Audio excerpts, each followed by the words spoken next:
Hello guys, আমি আজকে করলা ভাজি করব। দেখেন কড়াইটা বসিয়ে দিয়েছি। এখন আমি তেল দিয়ে দেব। তেলটা একটু বেশি করে দিলাম, ভাজা ভাজা হবে। এই যে দেখুন, আমি করলা ভাজি ধুয়ে আলু, পেঁয়াজ, কাঁচামরিচ একসাথে পরিষ্কার করে রেখে দিয়েছি।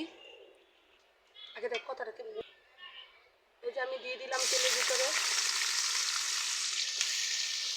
আলু দিয়ে করলা ভাজি করে বাসায় খেয়ে দেখবেন, খুব ভালো লাগবে। আর এই গরমে চিটি জিনিসটা খাওয়াটা খুব ভালো, স্বাস্থ্যের জন্য খুব ভালো।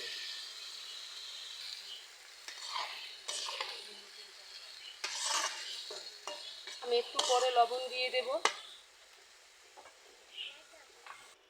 আমি এখন ঢাকনাটা তুলে নেব।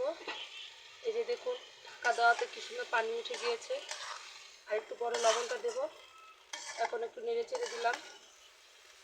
আপনারা বাসায় করলা ভাজিটা খেয়ে দেখবেন, করে খুব ভালো লাগবে। আর এই গরমে করলা ভাজি খাওয়া স্বাস্থ্যের জন্য খুব ভালো।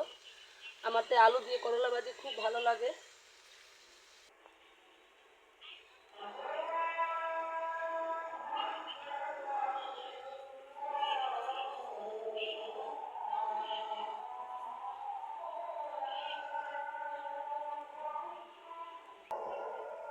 আমি এখন লবণ দিয়ে দেবো। এই যে দেখুন কি সুন্দর পানি উঠেছে, ঢেকে দিয়েছিলাম।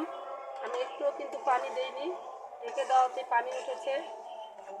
পানি দিবেন না, পানি দিলে করলা ভাজিটা তিতো লাগে বেশি। আমি লবণ দিয়ে নাড়াচাড়া দিয়ে দিলাম।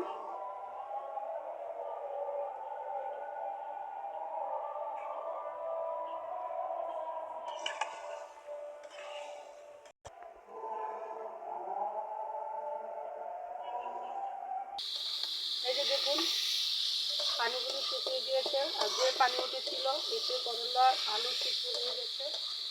এখন আমি একটু নেড়ে চেড়ে আর একটু ভাজা ভাজা হলে নামিয়ে নেব।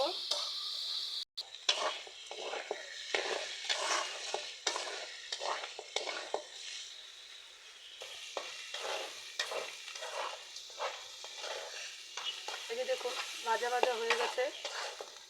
এখন আমি নামিয়ে নেব।